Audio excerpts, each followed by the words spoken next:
Well, what's going on, everybody? Welcome into the Wavy Plus digital studio for another episode of Sportswrap Overtime. James Catato joined by Tamara Brown and Jeff Snyder. Wait, who are you guys? I know, right? New cast of characters today. Right? Sponsored by HII, built in America for America. Craig Loper and Brian Parsons are currently down in Orlando right now. Yeah, enjoying the unbelievable. I would say sunny skies, but it's a cold week in Orlando right now. Mid-60s is what the temps are. Didn't take me with them. For the Cure Bowl, I know I wish I could be in the suitcase. For the Cure Bowl between Old Dominion and South Florida this Wednesday at 5 o'clock.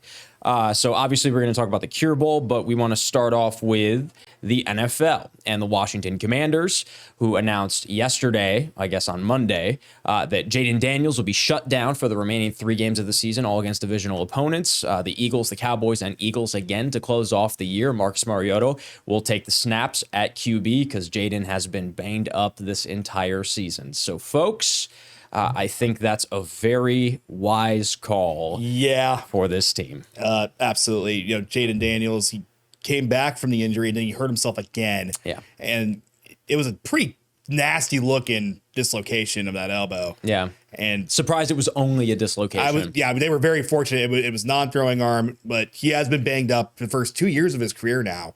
So it's best for him to just sit out, get healthy, get focused for 2026, because this year unfortunately did not go to Commanders' way at all in any aspect. Yeah, and to me, there was just no point of even if he was healthy right now and was able to have contact again in practice and in the games, what's the point? Because you're not going to the playoffs. Well, so it's yeah. And I do get there are people, chirping online saying if he's healthy, you should still put him out there even though you're not going anywhere for developmental purposes. And it's yeah, but you could risk him getting hurt even more because you've seen what has happened, which I'm sure we're going to get into with Mahomes and Micah Parsons. There's just so many devastating injuries I feel happening lately that it's put bubble wrap on him and try again next year. Well, I think the other piece to it, too, is when he got hurt the second time and he went on the sideline, Dan Quinn said he could have gone back in the game, but that he wanted to have it. Jaden wanted to go back into the game as well. And on top of that, he's a gamer. But Quinn said that he wanted to keep him out just to be smart. So then he doesn't play in the Giants game. And like you said, you have nothing to play for. At this point, you're playing for a high draft pick, and you're going to try to reset the chips. Coming into this season, the Commanders were one of, if not the oldest team in the NFL. And last year, I believe they were too. And when I was talking to JP Finley up at NBC4 about this, he said, really, the room isn't as old as you would think it is, right? Obviously, you have guys like Zach Ertz and Von Miller and Bobby Wagner. But then, you guys, you have guys like Josh Thompson, who's your, the 4th string quarterback who's crazy old, that's been a journeyman in the league for a long time, right? So when it comes to guys like that, you brought in a ton of guys that were on prove-it deals last year, and they exceeded expectations because it was a group that they could galvanize around, get hype around Dan Quinn for a first-year regime change, and it was older guys that were trying to say, hey, I still got my legs under me. Now Zach Ertz is out for the year. He's done. That was a devastating injury. So, yeah, I think the Commanders are wise to just kind of take the chips off the table, go to the draft board and say, okay, let's work on our safety room, our secondary room. Caleb Downs, I feel like that's the guy for a lot of teams that need to touch on defense. Very well, Snyder, that is a piece that a lot of NFL teams are going to be looking at within the first couple of picks. Absolutely. They just need to do something, man. They really need to fortify up front on defense for sure. So here's the other piece to it too. So Jaden done for the year, shut down. Patrick Mahomes, Micah Parsons, also done for the year. Very different circumstances. Patrick Mahomes, the first time that we have not seen him in a playoff since he's been the starter of the Kansas City Chiefs. And so now when you tear your ACL against the Denver Broncos on Sunday. And they added in, he also tore his LCL. So both of them. It's not going to add any time to the recovery day, I don't think, but it's going to make it a little more difficult. Also, Chargers, not Broncos.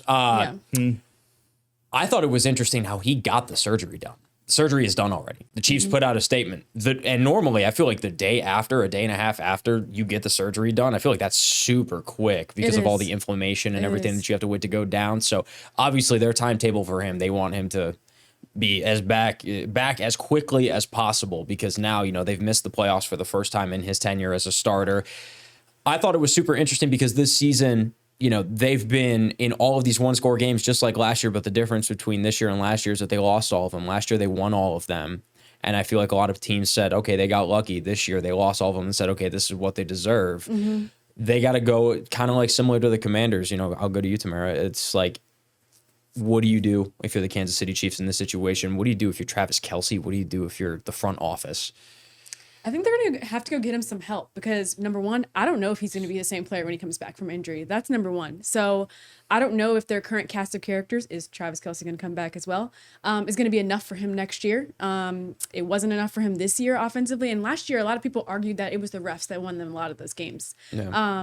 And the refs were not on their side this year. And so for me, if I'm them, I'm trying to find everything to protect him. Like if my offensive line isn't a brick wall, I'm going to have to go out and hopefully either draft some really good ones or get some hopefully from other teams. But for me, it's like, do they have their next cheetah? Do they have their next cheetah? Well, I think they thought. Do they like, is it a think or do they know that they have it? I feel like they thought that it was going to be Rashee Rice when he came back. I feel like that was like, you have all of these guys at the beginning of the season. The story around the Chiefs were they have a lot of guys that are missing. Right. So when they get all of these dudes back, they're going to look like they should look. But I think Rice has underperformed. Worthy. Right. Worthy, I like Xavier Worthy, but I think that, it would have been good. Yeah. He's still young too, so it would have been good for him to sit behind, in my opinion, like a Tyreek Hill or something like that, because he immediately was thrown into the mix as like a guy where, okay, you should be, a wide receiver one for a Patrick Mahomes led offense, which is a lot of pressure. I also think something else that's worth noting is that, in the prime time of the Kansas City Chiefs, where they've looked their strongest on offense, Mahomes wasn't standing next to Andy Reid on the sideline. He was standing next to Eric Bieniemy. And I think that that's a very underrated piece of these things, that like the Chiefs offense, since Bieniemy has departed from Kansas City, has not looked the same. And I think that you've seen Mahomes go from less of an explosive big play type of player to more of a game manager. And I know that's a pretty hot button topic, but like he's an elite game manager, don't get me wrong. But I think under Bieniemy, you saw him just kind of come into his own and be who he was when he first came into the league. It seemed like he was more competent because he had more weapons and he was able to more do shots. He could take more shots. And when he needed to scramble, he could go. This year, he's really just kind of not done that. No, but I feel like it's who's around him. Yeah. And I mean, Travis Kelce is a shell. I mean, he is not the hill. He is, I think this was his last season. It's a bad way to go out. It's a terrible way to go out, but sometimes you got to go out on your back like John Cena. So that's it. Sorry about that, buddy. Yeah, that's a tough one. No, I was okay. I was okay with it. We'll talk about the 10 count later this week. Okay, good promo, good plug. Yeah, but I think that for the interceptions that Mahomes had this year, and I don't know off the top of my head how many he had, but a handful of those went off the hands of Travis Kelce. Like Mahomes would have multi interception games where they would go off the hands of Travis Kelce, hit him in the hands, and then it would be picked off by somebody else. The ceiling interception that Minshew threw was to Kelce. Yeah. But it didn't go off his hands. He underthrew it. It was a terrible throw. But at the same time, like so many times Kelce's been targeted, he's either dropped the ball or it ends up in the defense's hands. And the hard thing is that if you're the Kansas City Chiefs, it's like, obviously Mahomes tearing his ACL, that puts you out of contention, very obviously, right? And you were already out of playoff contention. But last week, they had just gotten eliminated from playoff contention. So the fact that they had played back-to-back divisional opponents, had an opportunity to really climb up the standings again, because the Broncos and the Chargers are both very good this year. You needed to get a wild card spot, and an AFC that's not nearly as prominent as an NFC, in my opinion. No. Right? So you had an opportunity to steal a potential wild card, because like you look at the AFC North, for example, like that is a disaster. That's a disaster of a division. You're telling me. Disaster of a division, but at the same time, like, the second place team is not out of the mix in that division, and they're under 500, So I find that interesting. A team that's not under 500, that is a Super Bowl contender, is the Green Bay Packers. And now you lose Micah Parsons, who also tore his ACL like Patrick Mahomes on the same day. 12 and a half sacks. He was is the only player in NFL history through his first 6 years to have at least 12 or more sacks in each year in his first 6 seasons. And now you lose him.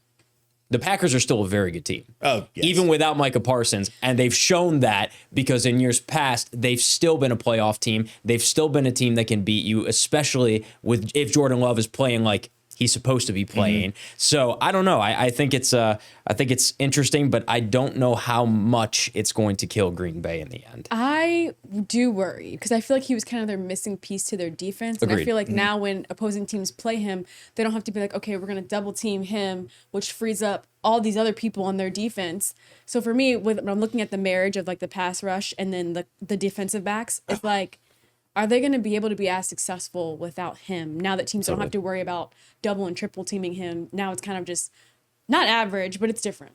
Yeah, it's definitely different, and especially because now, without Micah Parsons before the trade, at least you had Kenny Clark, right? So now this is a completely, not completely stripped down defense. They still have a lot of talented players on that defensive side of the ball, but the NFC is so good. But the good thing is that they've put themselves in a position to where their record will hold. They will make the playoffs. And the good thing is that, and I've been saying this since week 1, and I feel like now the Rams have finally started to prove me wrong a little bit. I don't believe there's been a standout team in the NFL this season that's asserted itself as like, this is the best team. Come and beat us. You got to take it from us, right? Whereas the Rams, I feel like now, as of late, are starting to assert that dominance. So having to get through them in the NFC is going to be a tough task. I mean, they've hit a groove.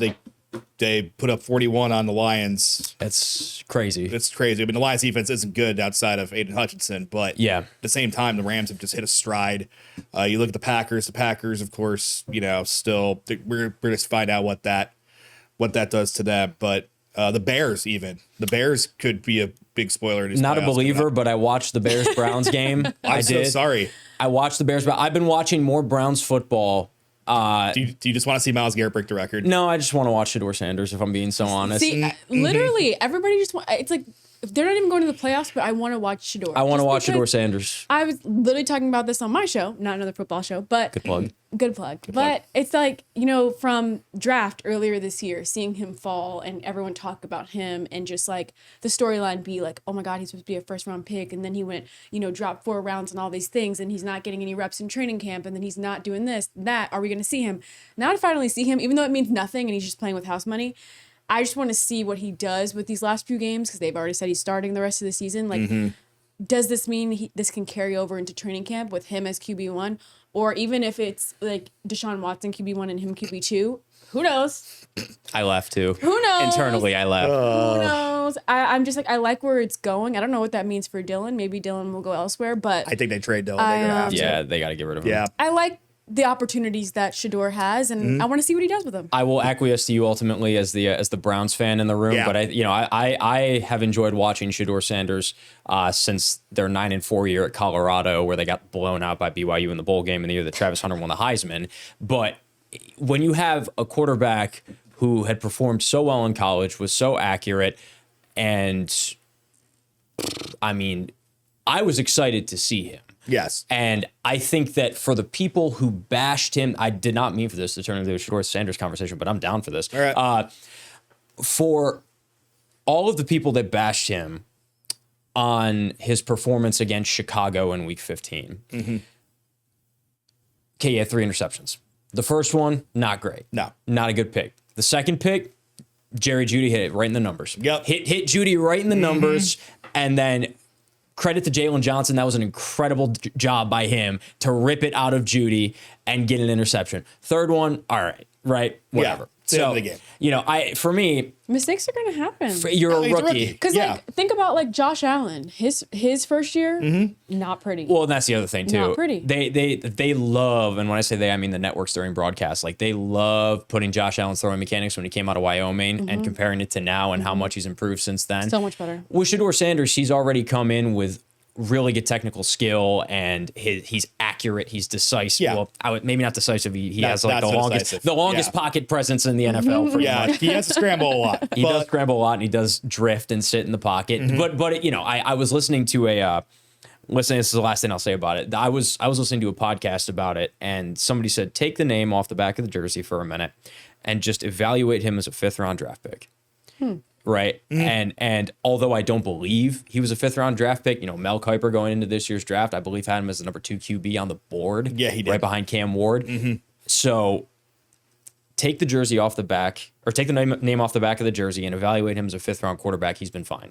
Yeah. I think. And if you go into this year's NFL draft and you pick up Fernando Mendoza or a Dante Moore, I think it's a massive mistake. I don't think this is a quarterback's draft. No. I don't at all. I think that Shedeur Sanders should be your guy rolling into the season and have Deshaun Watson sitting as the backup, because if Shedeur lays another egg next year, build around him. But if he lays an egg, then put in Watson. This has to be an offensive line and wide receiver focused draft. Go get Carnell Tate. Go get Jordan Tyson. Go get somebody. And I'm a bigger fan of getting Tyson because Tyson and Sanders played together at Colorado. Right. So I would say go get Tyson. I've been watching more Browns football than Jets football because the Jets have given me nothing to be happy about. Yeah, there's nothing to talk about. Nothing. They made Trevor Lawrence look so good on Sunday. Yeah. But I mean, they were playing with their third string. Brady Cook. Fair. Yeah. So it's fair. Guys, how have we not talked about this yet? But can we talk about Phillip Rivers? Yeah. Old man I'm Rivers, sorry. Grandpa Phil. Who was announced by the team today to be starting for the second consecutive week. And I'll tell you what, I mean, they are banged up at quarterback right now. Riley Leonard has a leg issue. Anthony Richardson, I believe, is a shoulder issue. Yeah, but he's active. So he's active, but I think it's a real testament that the franchise is still moving with Phillip Rivers and not the guy that they took a chance on in the NFL draft, right? I feel bad because Daniel Jones, I feel like, is finally having like his bounce back year, and they're on the road to hopefully making the playoffs. Not at this point. Yeah. Maybe. They started 7-1 and they're probably going to finish 8-9. You know? Maybe Phillip Rivers can pull out some wins. I don't know. But he almost did. A lot can happen. And so, but just like he's finally having a great year where, people aren't just trashing him every week for being bad on the Giants. You feel like, okay, this was his comeback season, and then that happens. Oh, he gets a real... Not ACL, but Achilles. That's even arguably worse, a harder injury to come back from. It's just very unfortunate that like he's having the season and then that happens. Yeah. I think a lot of this fell down when Sauce went out and Sauce got hurt, because I think there was so much optimism when you brought him in. And I was talking to a couple of people who report for the Colts and everything like that. There was just so much optimism when you brought Sauce into an already really good defensive secondary. And then he gets hurt and he's in and out of the lineup. And then Daniel Jones was kind of faltering a little bit already to begin with. And the Colts were already kind of hitting a bit of a skid. And Jonathan Taylor, I think a lot of teams realized, stack the box, stop Jonathan Taylor, and make Daniel Jones beat you. And Daniel Jones can't beat you, especially the fact that they traded away Adonai Mitchell in the Sauce Gardner deal. So you lose one of your better targets, and now you have to make Daniel Jones throw the football to a rookie tight end who's his top, right? So I mean, it's just I think it's been a bit of a downhill slope. I love that Phillip Rivers came back 44. He turned 44 last Monday. He looked like he was 44 too. Yeah. And watching the practice footage, I was like, he looks like he has a pillow underneath his shoulder pads. I was like, that's not a pillow. It looked like a pillow or like protection or something. It's not a pillow. What was going on. I was like, what's going on here? He watching him drop back, take his 3-step drop in the game against Seattle. I was like, man, he is not moving quickly whatsoever. Yeah. But he was still slinging it. He was still making great decisions, and they almost won the game. Unfortunately, they lost on all field goals. That was crazy. Yeah. That was crazy. And the fact that they hit, a 60-yarder to take the lead with 44 seconds left against Seattle, I was like, oh, they're going to pull this out. Yep. Yeah, and then they got down to range and did what they had to do. So Seattle having a very good year too, but another team I don't really trust in the NFC. No. So we were talking about this team before you walked in here, but the Dolphins, do you think they clean house? I don't know how you don't. I mean, do you think you clean house, and do you also think you move on from Tua? Yeah. I mean, when you think about it, like the AFC East, especially now that the Patriots are good again, the AFC East is a 2-horse race, and right now the Bills might jump the Patriots for the division if they continue to win, and this is a really impressive game for them against New England. So I think that with the landscape of the AFC East, if you don't clean house, you're basically saying Buffalo and New England, which they've already owned the division for the past decade and a half anyways, you're basically saying we're going to lay down and kind of let you take it. The same thing with the Jets. If the Jets don't completely like turn a 180 and try to build something again, you're basically just admitting like, okay, Buffalo, New England can have it for the near future. I feel like the Jets have tried though. Yeah, many but times. Like, you try. They've but tried the like, let's trade away our players and stack our draft picks. They've done this so many times. Let's fire our head coach. Let's get a new quarterback. It's like the same old It's song. just never worked. It's like No. the same thing as the Browns. It works for a little bit on like the surface level, and you think you're about to take that next step, and the next step just never comes. Yeah. Yeah. Well, that's a lot of NFL talk, but Yeah. we're going to go to break. And when we come back, we're going to talk college football and Old Dominion USF and the Cure Bowl. We're going to talk about the college football playoff landscape. We're going to talk about a little bit of interesting movement with USF and Ohio State. All that and more on Sportswrap Overtime, sponsored by HII.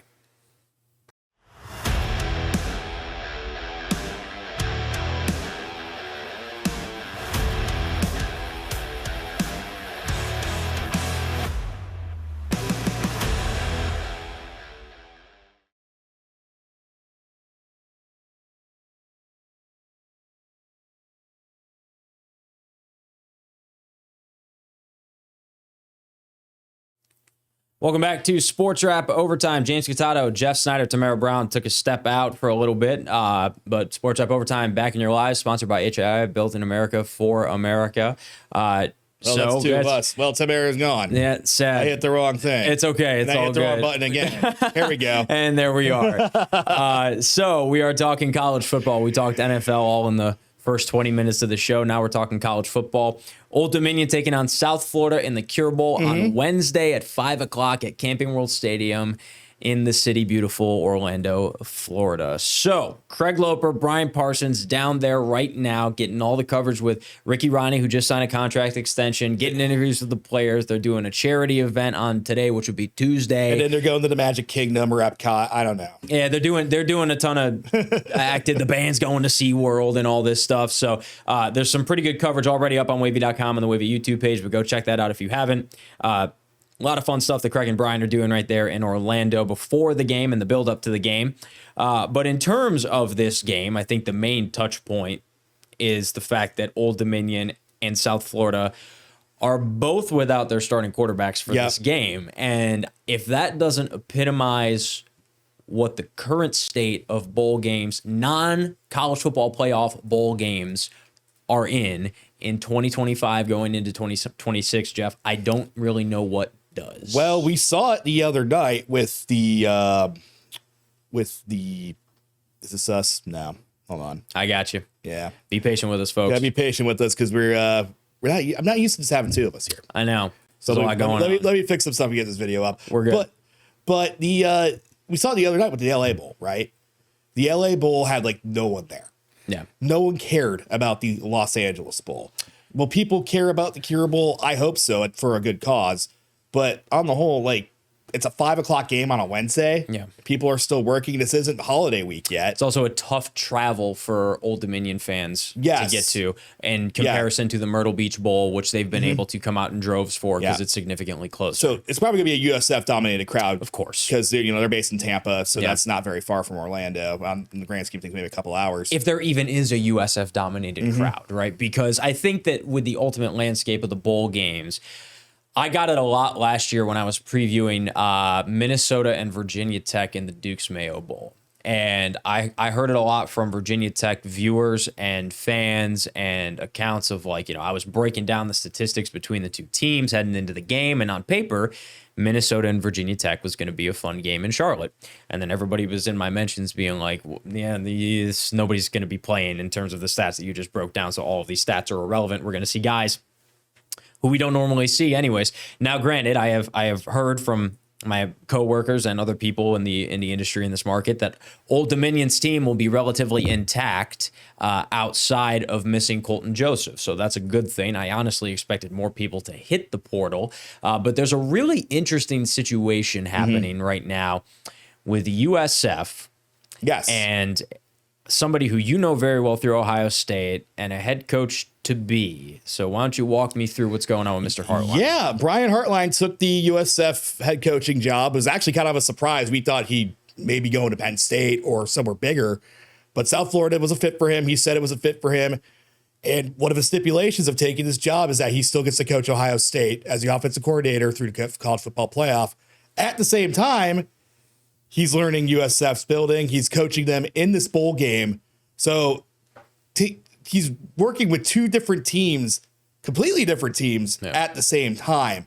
So it'll be interesting to see how his influence on USF already shows up in this game. I mean, he's an incredible coordinator at Ohio State, master with the wide receivers. And you look at the wide receivers at Ohio State, you see Jeremiah Smith, you see Carnell Tate. Yeah, it's pretty insane. It's insane, this kind of stuff. And you know, he's been there for years, like Jackson Smith-Njigba. Probably Chris Olave as well. Garrett Wilson. I mean, like you just a ton of dudes just come through Ohio State, and Brian Hartline makes these guys. I mean, they already have the NFL talent. They already have, you know, the skills to make it to the NFL. That's because they're right. Because they go to Ohio State. They go to Ohio State. Right. Yeah, exactly. But he makes sure these guys are going to be successful. Yeah. So USF's going to become a very, very popular target for maybe not for like the 5-star receivers, but you know, maybe like a 3 or a 4-star that maybe, you know, maybe has some trouble with academics or something. Yeah. I think that's going to be a great spot for him, and it's going to be interesting to see how much how he takes USF to the next level, because you know USF, you know, every so often they're in the talks. You know, I mean, I remember like was it 20 years ago, like 2007, they were like the number 2 team in the country. Yeah. Now this year they were 9-3. They were 9-3. There was talk of them maybe even going to the playoff this year. Yeah. Didn't happen, of course. Now that they have a new coach, and because their coach moved on, where did he go? Their coach went to, where did their coach go? Yeah, where did he go? You talking about Golish? Yeah. Yeah. Where did Golish go? Killing me. Google it real Alex quick. Golish. Yeah. He is at Auburn. He went to Auburn yeah. to replace Hugh Freeze. So, you know, here's the interesting part about all this. We've been talking about the whole situation with the coaching at USF. And it's kind of interesting how every coaching carousel move has provided a different result for all of the teams that have moved on from their coaches and have acquired new coaches throughout the country, right? Like, yeah, I think of Lane Kiffin is the first one to pop to everybody's mind in terms of his move to LSU, but Ole Miss isn't letting him touch the program. It's affected the coordinators on the team. Ole Miss is in the college football playoff. That could be a completely looking different team by the time, a completely different looking team by the time they get to the Tulane game. Mm-hmm. I'm not saying Tulane's going to beat Ole Miss, but what I am saying is that it's going to be a completely different looking team by the time these two square off on I believe, Saturday or Friday, one of the two in the opening round college football playoff matchup. And then you look at a JMU, a James Madison, Bob Chesney taking the UCLA job. And I believe JMU and UCLA handled this perfectly. You hire Billy Napier to fill in for the James Madison coaching role starting next season. But I love the fact that James Madison and UCLA came to an agreement with Bob Chesney and said, you can coach in the conference championship game. You can coach in the college football playoff. Should JMU make it that far, spend the time with your guys until you get bounced and then come to LA and start building the program here. And I think that that's the way that it should be. I think that's respectable. I think it's super respectable. Yeah. I like the fact that JMU kind of had the model, I feel like, for what most teams should do in that situation. Like, I feel like, you know, Kurt Cignetti, his exit from James Madison wasn't as graceful maybe as Bob Chesney's was, but you can see it's a reflection of how good James Madison has been as a program over the past handful of years. I'm going to hit the button again and see if it works. Let's see if it... No, there we go. Well, no, I'm not Samara, but that's fine. We'll fix that right Very nice. It's okay. Yeah. So we talked ODU, we talked USF, but we just kind of alluded to it a little bit with, not to make you start working again here, but... We just talked about Coach Sig and his exit to Indiana. Yes. And how Indiana has turned into an absolute power. And we talked about Ohio State and Hartline. They're the top 2 seeds in the college football playoff. They just played each other in the Big Ten championship game. And we were talking about this a little bit off camera. And Fernando Mendoza, while he won the Heisman, he didn't light Ohio State up. No, and I wasn't expecting him to. I wasn't expecting him to light Ohio State up because Ohio State's defense is the best defense in the country. Yep. By a mile. Yep. What I was really upset about was Ohio State not lighting up Indiana's defense. Yeah. Because, I mean, Indiana's defense, they're great. Yeah. They're excellent. I mean, Coach Cignetti has taken Indiana from nothing. They were one of the worst, historically, probably the worst college football program in the Power 5. Yeah. Now they're good. Now they're amazing. He just won National Coach of the Year. He deserves it. What is that, the first time? I think that's the first time someone has won AP National Coach of the Year in back-to-back years. I mean, he was wildly impressive this year. Indiana was impressive this year. They're just such a good team. And while I don't think Fernando Mendoza, in my humble opinion, headlines a quarterback class that is not an elite quarterback class like maybe this year's was. I think this year's quarterback class is going to go down in a much better look, much better light when you have the Cam Wards, the Jackson Darts, the Shedeur Sanders. Even Tyler Shuck is playing all right. Yeah. You know? So, I mean, and then I think this year's quarterback class is going to look a lot different than that. When your top 2 QBs off the board are probably going to be Fernando Mendoza and Dante Moore. I don't love that. It's okay. We saw Fernando Mendoza. Yeah, I know. We saw everybody we were supposed Hey, man, to see. I know how this thing works. I don't know what's going on. It's been a couple of weeks. It's all been good. a couple of weeks, but I think we have an old collection of whatever in here. So All good. We'll figure it out. So ultimately, just don't tell Craig and Brian. yeah, no, it's our little secret. Ultimately, I think when it comes down to the college football playoff, Ohio State and Indiana should be the top 2 teams. Indiana, Ohio State. Oh, absolutely. And they deserve that. And I think Georgia beating Alabama and rebounding from the loss that they had to Alabama earlier in the season, they deserve to be a top 3 team. It would have been dumb for the committee to put them over Ohio State because Ohio State lost to Indiana in the Big Ten title game. But who's your, I guess, maybe dark horse if it's not going to be, Ohio State, which I know you are an Ohio boy. So. Yes. Well, if it's not going to be Indiana or an Ohio State, I think it's kind of wide open. I mean, it's not going to be Tulane. It's not going to be James Madison, although I'm not going to put it past Tulane to upset Ole Miss. Yeah. Because losing Lane Kiffin in the grand way that they lost him, that could do something to players. That could do something to their psyche. Because that sucks. I mean, you know how Lane is. This isn't the first time he's done this. Yeah. And you just leave your players behind. He's like, "Oh, I tried to coach here, but they weren't letting me." Yeah, of course they weren't going to let you. Yeah. It's LSU. You went to a direct rival SEC school. Exactly. Oh, and the other thing too that I thought was interesting was, Lane Kiffin said one thing about how the players meeting went, and then multiple players responded to those tweets saying none of that happened. Yeah. None of what you're saying happened. Exactly. We don't agree with any of that stuff.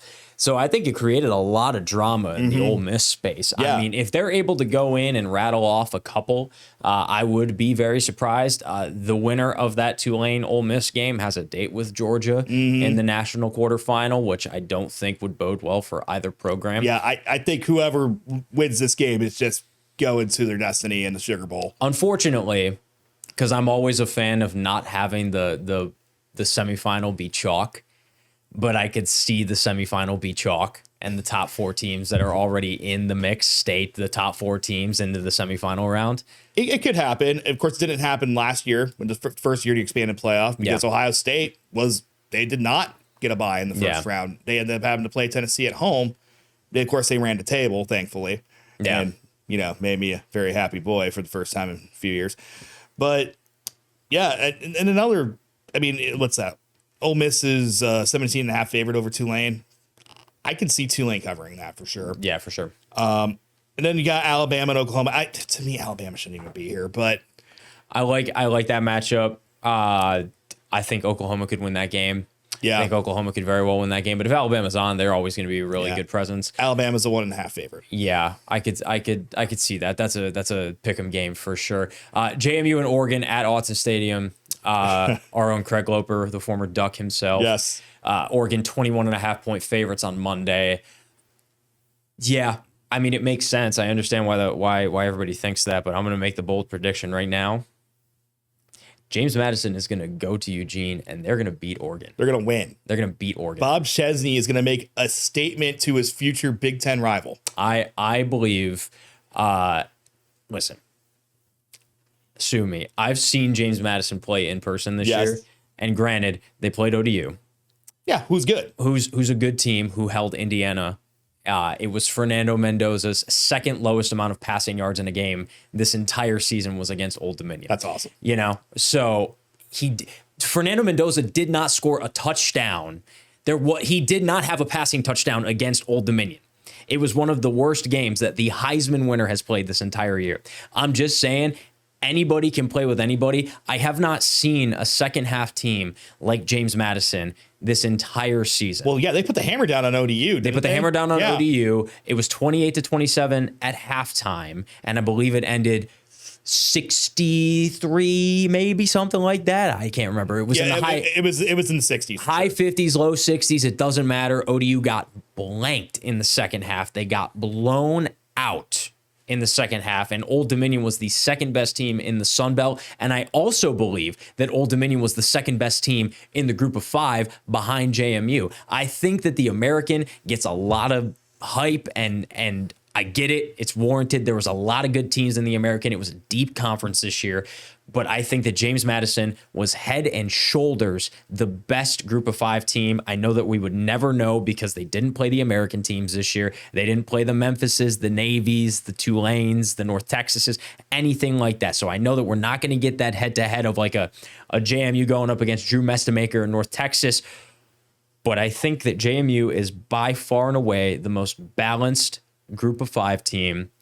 I think they're the most skilled group of 5 team. I think that loss that they had to Louisville earlier in the year, I think that's a misguiding loss that I think a lot of people who are casual armchair fans look at and say they lost to Louisville by 2 touchdowns. Great. Their starting quarterback, Alonzo Barnett, was coming off of an ACL injury. It was one of his first games back. He was still getting the gears going. And at the same time, you brought in Matt Sluka from UNLV, who was sitting right behind him at backup quarterback. And Chesney was playing both guys. Both guys were getting snaps. It really wasn't until the ODU game where Barnett had the breakout performance of his season and then really ramped up the gears after that and became Sun Belt Player of the Year. So I personally believe JMU is going to go, this is my prediction right now, 21.5-point favorites. I look at that and I say JMU is going to go into Autzen Stadium, one of the hardest places, one of the loudest places to play in college football, and they are going to beat the Oregon Ducks. Wow. And they are going to move on to the next round of the college football playoff. Now, what happens after that, I don't know. That would be the Orange Bowl against Texas Tech. Which I think Texas Tech can win the whole thing. Really? I think Texas Tech is so good. Yeah, they're sneaky good, and because they play in the Big 12, right? So, yeah, I think Texas Tech is so good, so good. But how good of a storyline would it be? It's not going to happen. No. But if JMU were to run table to the national semifinal and Indiana were to win its one game, it would be Indiana, James Madison in the college football playoff semifinal. I think that's the dream storyline for for people like us. Yeah. Yeah, that would be fantastic. I think that's the dream storyline for a lot of people. But Virginia and Indiana. I think you're going to see James Madison and Texas Tech in the quarterfinal round of the college football playoff. I'm stamping it. I'm stamping it right now. And if they don't win, it's going to be a really competitive game. See, I don't think they win the game, but I think they're gonna cover for sure. And I think it's probably going to be by 1 touchdown. And here's my only thing, and we'll go to break after this. Sure. The reason why I want JMU to, at the very least, be competitive, and the reason why we're talking about Tulane upsetting Ole Miss and everything like that, if both of these teams get absolutely obliterated, the appearance of the G5 spot is already under scrutiny in the college football playoff, especially when James Madison and Tulane make it over a Notre Dame. Because on its face, you look at something like that and you say, that doesn't make any sense. Why would you do that? And I understand it's to be fair to the group of 5 schools, but there's already heavy scrutiny about a G5 team getting the bid as it is when you have Notre Dame, Vanderbilt, Texas, teams that have beaten teams. Texas had 3 top 10 wins this year. That's the most in the country, and they didn't make the playoff. So if they both get blown out, it's just a bad look. It's a bad look, and then they might see. Feinbaum brought this up. I hate when people they're a group of 5, they don't belong. And someone's like, another guy's like, oh, this is a safety issue. I'm like, what are you talking about? But it's interesting for the group of 5 because if they do get blown out, if they get their teeth kicked in, do they just do a group of 5 playoff eventually? Like an FCS type of style thing? Yeah. Yeah, but then at that point, it's so hard because if you do that, then you're basically saying group of 5 really isn't Division I, right? Like if that's what you're saying. You got like 1A, 1AA, 1AAA. Yeah, you're making the argument that G5, even though it is FBS caliber football, isn't really FBS caliber football. Yeah. That's the message that you're sending if the G5 itself gets a playoff. Yeah. So will it have to be like you have to go undefeated as a G5? you have to go undefeated, specifically in conference play. If you have a loss in conference play. Now, granted, this was a very unique year for the G5 as a whole, because I think more than anything, this is an indictment on the ACC. I think that having an 8-5 Duke team That's ridiculous. be your conference champion. I want to say this really quickly.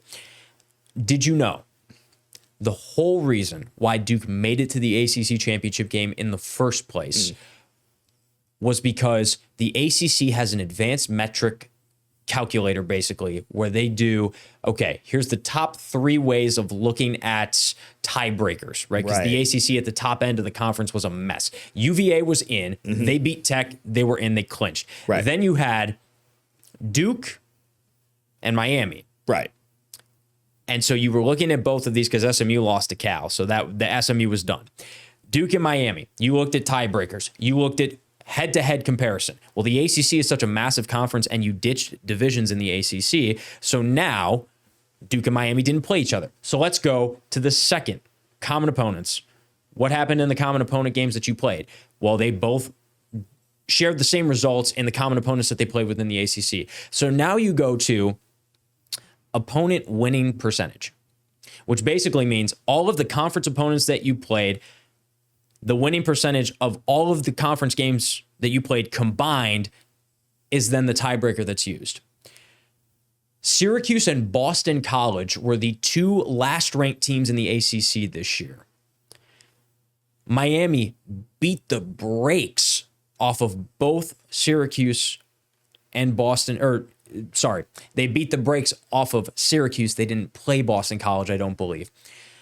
But because Boston College beat Syracuse, it hurt Syracuse's win percentage, helped Boston College's, and that's what got Duke into the playoff, because it was by a fine margin like that. That was the reason why Duke got into the playoff. It was off an opponent winning percentage of Boston College and Syracuse. Boston College and Syracuse was a meaningless game. Boston College, if I'm not mistaken, Syracuse was a 3-win team. I believe Boston College was a 2-win team this season. But that was the game that decided who went to the ACC championship. And ultimately, that was the reason why we have 2 group of 5 schools in the playoff, because Duke went on to beat UVA. Total fault of UVA for not winning the ACC championship. Oh, absolutely. They should have won the game. They should have killed them. But considering they won by double digits the 2 weeks prior to the ACC championship game against the exact same Duke team. So it's more of an indictment on the ACC. It's more of an indictment on how massive the conference is. It's more of an indictment on the fact that the 2 bottom cellar dwellers of the conference have an actual impact on what happens in the title game, and that an 8-5 team wins the ACC. And with that, that's a lot of stupid math, but we got to take a break. We got to take a break. So when we come back, we will be right back, and we will give our official predictions for the college football playoff. You're watching Sportswrap OT, sponsored by HII. Welcome back to Sportswrap Overtime, sponsored by HII. James Furtado and Jeff Snyder. We got a couple of minutes left on the clock, so let's do some college football playoff predictions. Officially. Official, stamped. We already heard mine on James Madison and Oregon. Jeff, give me your biggest wins. Give me your national champion. So we did mention James Madison, Oregon. I will make clear, I think Oregon is going to win that game. Cool. I think it's going to be 28-20. I don't be giving scores. Do we care? Doesn't matter. Doesn't matter. Oregon will beat James Madison, but it won't. James Madison will cover. I think they will cover easily, and it would probably be by a touchdown or so. Okay. It's like a 28-21 game. Next game, Alabama, Oklahoma. This is a toss-up pick'em game. I'm thinking Oklahoma. I don't think Alabama's as good as people say they are, especially with 3 losses. Fair enough. Who knows what the score of that game would be? I mean, could go down to a field goal. Next game, Tulane and Ole Miss, and this is where I think the upset does happen. I do think Tulane will be able to beat Ole Miss just because they've been so rattled by this Lane Kiffin saga. Yeah, 100%. About how they're just not focused. I mean, you can lose focus very easily when something like that happens. And I know it's been a couple weeks, but getting prepared is maybe a completely different thing. Or maybe, you know what? Maybe they use it as a chip on their shoulder. But I think Tulane does come through in that game. Miami and Texas A&M. Fun game. Fun game. Should be a great game. Texas A&M favored by 3.5. So, thinking... Take the favorite. You're going to take the favorite? I take the favorite. I take A&M. You're going to take A&M? You know, I'm going to take Miami. I'm going to take Miami because I think they feel like they were slighted out of that ACC championship game, and they got something to prove. Yeah. Cool. What did you mention Oklahoma? I'm sorry. I'm gonna run through real quick because we got 2.5 minutes. Right. Oklahoma beats Bama. JMU beats Oregon. Tulane beats Ole Miss. Wow, we got 2 G5 wins. Texas A&M beats Miami. And then I'm gonna go Ohio State beats A&M. Georgia beats Tulane. Texas Tech beats JMU. Indiana beats Oklahoma. We have, unfortunately, a chalk semifinal. Yeah. I think we have a rematch. No, sorry. I think Texas Tech beats Indiana. I believe Ohio State beats Georgia. And I believe our national championship is Texas Tech and Ohio State. And I believe Ohio State goes back to back. See, I also have a chalk semifinal here. I do think Texas Tech, Indiana, Georgia, Ohio State. They're the top 4 amazing. teams I mean, in college football. if this was 2 years ago in 2023, I'd have no problem with these being the 4 teams. Yeah. So they all win. Ohio State beats Georgia. Finally gets revenge for that awful miss kicked on my birthday that one year. And then Indiana will beat Texas Tech, and we get their Big Ten championship rematch. Okay. That is my prediction. Hopefully And more scoring than the actual more Big Ten. scoring because Ohio State will have figured out the defense for Indiana because Brian Hartline, after this bowl game, can focus on being the offensive coordinator. So, yep. We both have Ohio State going back to back. Both have Ohio State going back to back, and I feel like the other 2 guys would say the same thing. So, yeah, I think they're the best. I know they just lost to Indiana. I think they're the best team in football. I think they have the best defense in football. And I think before Indiana, they were looking like they were the best offense in football. Mm-hmm. I think if Indiana wins the whole thing, it would be an incredible story. Have Cignetti win a national championship within his first 2 seasons coaching at Indiana. I would love to see Texas Tech do it just to see a new face in the national championship game and win a national championship based on previous years. Yeah. Ohio State going back to back. I think we have a consensus here on Sportswrap Overtime. Woo! And with that, that is the end of this episode of Sportswrap Overtime. Make sure, again, you tap into Wavy.com and the Wavy YouTube page for all the Cure Bowl coverage between Old Dominion and USF as Craig Loper and Brian Parsons are down in Orlando right now. For Jeff Snyder, I am James Cantado. Thank you for watching Sportswrap, sponsored by HII.